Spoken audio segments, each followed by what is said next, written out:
बेंगलुरु से मालदीव जाने से लक्षद्वीप जाना ज्यादा सस्ता पड़ता है। हाँ, आपने बिल्कुल सही सुना। दरअसल मालदीव जैसे इंटरनेशनल टूरिस्ट स्पॉट का टिकट 11,000 के आसपास मिल जाता है, लेकिन लक्षद्वीप जो कि अपने ही देश का एक आइलैंड है, उसके लिए जो टिकट प्राइस है वो 17 से 18,000 तक पड़ता है। मतलब डोमेस्टिक ट्रेवल हमें महंगा पड़ रहा है इंटरनेशनल फ्लाइट से। और ये सिर्फ आइलैंड के केसेस में नहीं है, इवन सिटी टू सिटी भी प्राइसेस इंटरनेशनल टिकट प्राइस के कंपैरिजन में काफी हाई है। जैसे कुछ टाइम पहले ही मैंने दिल्ली से मुंबई के लिए वन वे टिकट की प्राइस 25,000 रुपए पे की थी। इतने में तो कोई भी साउथ ईस्ट या फिर मिडिल ईस्ट की राउंड ट्रिप हो सकती है। और हद तो तब हो गई जब दिल्ली से प्रयागराज की फ्लाइट प्राइसेस 50,000 तक पहुंच गए थे। इंडिया में पिछले 5 सालों में डोमेस्टिक एयर फेयर्स 43% तक बढ़ चुके हैं, जो एशिया में सेकंड हाईएस्ट है। अगर इंडिया में एयर ट्रैवल लग्जरी क्यों बनता जा रहा है, जहां एक तरफ गवर्नमेंट उड़ान जैसी स्कीम्स लॉन्च करती है ताकि आम आदमी अफोर्डेबल फ्लाइट्स ले सके, वहीं दूसरी तरफ टिकट प्राइसेस लिटरली आसमान को छू रहे हैं। कुछ समय पहले पार्लियामेंट में भी यही इशू राघव चड्ढा ने भी उठाया था। अगर कल मुझे दिल्ली से बंबई जाना हो तो टिकट 14,000 रुपए की है, दिल्ली से पटना जाना हो तो 12,000 रुपए की टिकट, दिल्ली से बैंगलोर जाना हो तो 16,000 रुपए की टिकट। इकोनॉमी क्लास में कुछ इकोनॉमिकल तो बचा ही नहीं है। जब मैंने दिल्ली से बेंगलुरु की फ्लाइट सर्च की तो फेयर देखकर शॉक हो गई। तो इसका जवाब जानने के लिए जब मैंने रिसर्च किया तो कुछ ऐसे फैक्ट्स मिले जो सच में हैरान कर देंगे, जिन्हें जानते हैं आज की इस वीडियो में। Summer time and many are heading out and planning holidays, but why are airline tickets so expensive right now? Prices of domestic air tickets are skyrocketing. मेरा तो सपना है कि हवाई जहाज में कौन लोग बैठने चाहिए। अब इन स्काई रॉकेट प्राइसेस को समझने के लिए एक टिकट लेते हैं और उसे समझते हैं। देखो, ₹6475 की टिकट में 5,525 बेस फेयर है। ये बेस फेयर 85% पूरे टिकट प्राइस का है। ये वो अमाउंट है जो पूरा का पूरा बेस फेयर एयरलाइंस को जाता है। इस बेस फेयर में आपकी seat, cabin crew, service, pilot और स्टाफ की जो सैलरी है, इन फ्लाइट बेसिक एमिनिटीज, इन सब चीजों की आती है। अगला इसमें 5% जाता है जीएसटी हर इकोनॉमी टिकट पर, और बिजनेस क्लास वालों के लिए ये 12% होता है। तो करीब 350 रुपए यहाँ पर सरकार आपसे ले जाती है। और अभी तो रुको, ऐसे और भी चार्जेस है जो सरकार और एयरलाइंस आपसे लेती है, जो आपके अंदर तक हिला देगा। क्योंकि ऐसा ही है अगला चार्ज, जिसका नाम तो बहुत फनी है, क्यूट चार्ज। ऐसा ही फनी इसका रीजन है। इसका फुल फॉर्म है common user terminal equipment charge. मतलब आप जब एयरपोर्ट पर मेटल डिटेक्टर से गुजरते हो, एस्केलेटर चढ़ते हो या चेक इन काउंटर पे लाइन में लगते हो, तो इन सब का रेंट आपसे लिया जा रहा है। ये जनरली 50 से 100 रुपए तक हो सकता है। अगला जो चार्ज है जो आपसे लिया जाता है, आरसीसी। देखिए, 2016 में इंडियन गवर्नमेंट ने एक स्कीम लॉन्च की थी, उड़ान, जिसका पूरा नाम है उड़े देश का आम नागरिक। इसका सिंपल मोटो है कि आम आदमी भी हवाई सफर कर सके सस्ते रेट्स पर। अब प्रॉब्लम ये थी कि छोटी सिटीज में एयरपोर्ट या तो थे ही नहीं या फ्लाइट्स चलती ही नहीं थी। तो गवर्नमेंट ने डिसाइड किया कि नए एयरपोर्ट्स बनाएंगे और छोटी जगहों तक फ्लाइट सर्विस पहुंचाएंगे। पर इसका खर्चा कौन उठाएगा? तो गवर्नमेंट ने एयरलाइन से पैसा लेना स्टार्ट कर दिया। हर डोमेस्टिक फ्लाइट के डिपार्चर पर 5,000 का आरसीसी चार्ज लगाया जाता है। मतलब अगर एक प्लेन दिल्ली से मुंबई जा रहा है तो उस फ्लाइट पर 5,000 आरसीसी का चार्ज लगेगा। ये पैसा जाता है एक फंड में जिसका नाम है रीजनल एयर कनेक्टिविटी फंड, और इसी फंड से गवर्नमेंट एयरलाइंस को सब्सिडी देती है ताकि वो छोटी जगहों में भी सस्ती फ्लाइट चला सके। और एयरलाइंस ये चार्जेस भी आपसे ही लेती है आरसीसी के नाम पर। अभी तो बहुत सारी चीजें बाकी है। अब आता है एएसएफ चार्ज। ये फी एयरपोर्ट की सिक्योरिटी के लिए होती है। जो सिक्योरिटी पर्सनल्स आप एयरपोर्ट पर देखते हो, ये उनके चार्जेस होते हैं। हाँ, इनका भी चार्ज आपसे ही लिया जाता है। फिर सबसे लास्ट में आता है यूडीएफ, यानी यूजर डेवलपमेंट फी। ये बेसिकली एयरपोर्ट के डेवलपमेंट के लिए पैसा यूज होता है। साथ ही जो airlines air traffic control use करते हैं, तो इसके भी चार्जेस एयरलाइंस ही देती है, जो यूडीएफ में ही इंक्लूड होता है। और ये सारे चार्जेस आपसे ही लिए जा रहे हैं टिकट में। अब आपके मन में ये सवाल आ सकता है कि हम इन सारी सर्विसेज के लिए पहले ही बेस फेयर में पैसे दे चुके हैं, फिर यूडीएफ क्यों?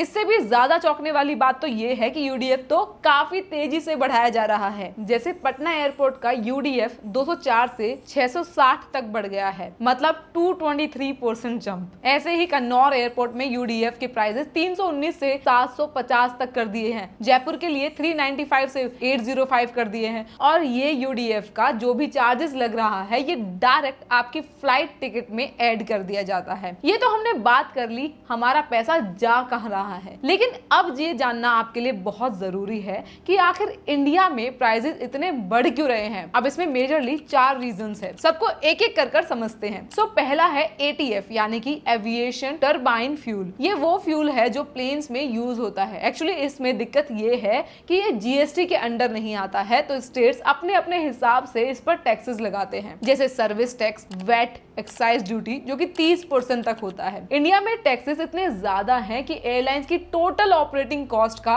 50 to 60% सिर्फ फ्यूल और टैक्सेस में चला जाता है, जबकि यूरोप की कंट्रीज में ये कॉस्ट सिर्फ 33% के आसपास होती है। इसी वजह से ना सिर्फ पैसेंजर्स पर फाइनेंशियल प्रेशर बढ़ता है, बल्कि एयरलाइंस के लिए भी ये प्रॉफिट बनाना बहुत मुश्किल हो जाता है। और अगर आप ये जानना चाहते हैं कि इंडिया में एयरलाइंस इतनी ज्यादा फेल क्यों होती हैं, तो मुझे कमेंट्स में जरूर बताना।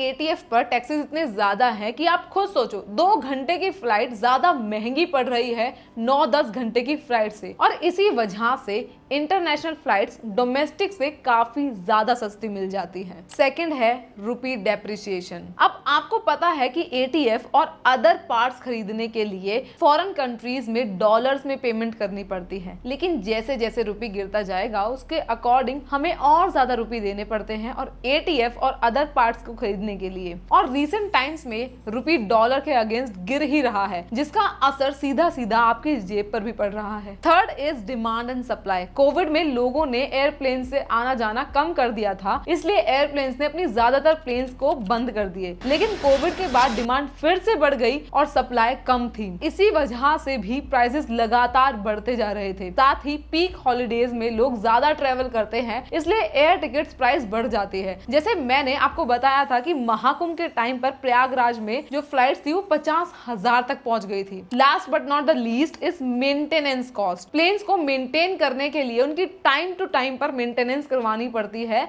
लेकिन इंडिया में प्लेन्स के पार्ट्स पर पहले अलग अलग जीएसटी लगा कर रखते हैं, जिससे किसी पर 10%, किसी पर 15%, लेकिन बाद में सभी पार्ट्स पर जो जीएसटी है वो स्टेबल 5% कर दी गई। लेकिन प्राइसेस को अभी भी कम नहीं कर रहे हैं, इसलिए एयरलाइंस दुबई से अपने एयरप्लेन्स को मेंटेन करवाती हैं। गवर्नमेंट को अगर सच में हवाई चप्पल पहनने वालों को हवाई जहाज में बैठाना है तो रिफॉर्म्स लाने पड़ेंगे। इनको एटीएफ को यूनिफॉर्म टैक्स में लाना पड़ेगा, जिससे प्राइसेस काफी कम हो जाएंगे और साथ ही इन्हें एयरलाइंस को नए नए प्लेन्स मंगाने पड़ेंगे टू मीट द डिमांड। हालांकि एयर इंडिया ने 128 प्लेन्स का ऑर्डर तो दे दिया है, लेकिन प्लेन्स आने में काफी टाइम लगेगा। एक और बड़ी प्रॉब्लम, इंडिया में सिर्फ फ्लाइट टिकट्स ही महंगी नहीं है, बल्कि होटल्स का स्टे भी दिन पर दिन कॉस्टली होता जा रहा है। अभी मैं रिसेंटली गोवा गई थी, वहां पर एक नाइट का जो स्टे था होटल में वो मुझे 9 से 10 हजार रुपए पड़ा, लेकिन सेम कैटेगरी का होटल मुझे थाईलैंड में 9K पड़ा, लेकिन फॉर 3 नाइट्स। आप बाकी जगह के प्राइसेस भी देख सकते हैं इंडिया के कंपैरिजन में। कोलंबो, थाईलैंड और हनोई में सेम कैटेगरी के होटल्स लिटरली आधे से भी कम प्राइस में मिल रहे हैं। और इन सब को जानने के लिए जब हमने एक टूर ऑपरेटर आनंद शंकर से बात की तो वो बताते हैं कि मैंने काफी जगह ट्रेवल किया है और मुझे एक चीज नोटिस हुई, अगर आप 4,000 पर नाइट से कम वाले होटल्स में रुकते हो तो हाइजीन और सेफ्टी का बड़ा इशू बन जाता है। Clean bedsheet, safe environment, proper bathroom, ये सब कॉम्प्रोमाइज हो जाता है। अब जहाँ 10,000 के ऊपर के सेगमेंट आता है वहाँ ऑप्शंस की कमी नहीं है, लेकिन तभी लोग कंपेयर करना शुरू कर देते हैं। अगर मुझे गोवा में 10,000 का रूम मिल रहा है तो वही लेवल का होटल मुझे वियतनाम में 6500 में मिल जाता है। तो फिर यहाँ पर सब लोग यही सोचेंगे ना कि रादर देन मैं डोमेस्टिक इंटरनेशनल ट्रिप लेकर आऊं। और कंडीशन तो इतनी खराब है कि आप ये टूरिस्ट को तो भूल ही जाओ। कॉर्पोरेट कंपनीज भी डोमेस्टिक की जगह इंटरनेशनल को प्रेफर कर रही हैं। जैसे आज से कुछ साल पहले तक वीवो और ओप्पो जैसे टेक कंपनीज अपने प्रोडक्ट लॉन्चेस और मीडिया इवेंट्स के लिए गोवा या फिर राजस्थान जाती थी, लेकिन अब उनका फेवरेट डेस्टिनेशन बन गया है कोलंबो, दुबई, बाली या फिर फुकेट जैसी लोकेशन, क्योंकि वीजा फ्री या visa on arrival facilities for Indians और इंटरनेशनल एयरफेयर्स भी डोमेस्टिक फ्लाइट से कम मिल जाते हैं या फिर बराबर में। तो पहले वीजा प्रोसेस काफी टाइम कंज्यूमिंग था, लेकिन अब सब कुछ आसान हो गया है, इवन कम प्राइस पर मिल रहा है। इसलिए कॉर्पोरेट्स अपनी पूरी टीम को इंडिया के अंदर ले जाने के बजाय बाहर लेकर जा रहे हैं for better service, value and obviously perception. लेकिन क्यों ये होटल्स के जो प्राइसेस है वो आसमान छू रहे हैं? देखो, इसके कुछ मेजर रीजंस हैं, जिसमें सबसे पहले आता है डिमांड एंड सप्लाई। इंडिया में जो सबसे बड़ा प्रॉब्लम है हॉस्पिटैलिटी इंडस्ट्री में, वो है मिड रेंज होटल्स के शॉर्टेज। इंडिया के एक्सपर्ट्स कहते हैं कि अच्छे और अफोर्डेबल होटल्स की डिमांड ज्यादा है, लेकिन सप्लाई बहुत कम है। और जब सप्लाई कम हो और डिमांड ज्यादा हो तो क्या होता है? रेट्स बढ़ जाते हैं। और इसी वजह से इंडिया में जो 3 स्टार या फिर मिड रेंज होटल्स है, उनके टैरिफ्स इतने हाई हो जाते हैं कि आम इंडियन टूरिस्ट के लिए वो अफोर्डेबल नहीं रहता। और आयरनी ये है, जो 3 स्टार होटल्स मिल भी रहे हैं वो नाम के 3 स्टार होते हैं, उनकी फैसिलिटीज तो बिल्कुल ना के बराबर होती है। इसका डायरेक्ट रिजल्ट ये है कि इंडिया के होटल्स को साउथ ईस्ट एशिया या फिर दुबई जैसी डेस्टिनेशन से compete करना मुश्किल हो जाता है, क्योंकि वहां सेम रेट में आपको बेटर होटल्स सर्विसेज मिल जाती हैं। एक और रीजन है FSI यानी फ्लोर स्पेस इंडेक्स। ये एक ऐसा रूल है जो ये डिसाइड करता है कि एक जमीन के टुकड़े पर आप कितना कंस्ट्रक्शन कर सकते हो। मान लो आपके पास 1000 स्क्वायर फीट का प्लॉट है और गवर्नमेंट ने वहां का FSI फिक्स किया है 2। इसका मतलब आप उस पर जो प्लॉट है उस पर 2000 स्क्वायर फीट तक का ही कंस्ट्रक्शन कर सकते हो। ये 2000 स्क्वायर फुट आप कैसे यूज करो ये आप पर डिपेंड करता है। इस पे आप 1000 के 2 फ्लोर्स बना सकते हो या फिर 4 बना सकते हो 500 के। होटल्स में स्टाफ और किचन जैसी चीजों में भी ये जगह चाहिए होती है, तो होटल ओनर्स अपनी जगह पर ज्यादा रूम्स नहीं बना सकते। इसका डायरेक्ट इम्पैक्ट उनकी अर्निंग्स पर पड़ता है और उन्हें अपने रूम्स का रेंट बढ़ाना पड़ता है। इसमें रिफॉर्म्स लाने की बहुत ज्यादा जरूरत है। और तीसरा और बहुत बड़ा रीजन है वो है GST।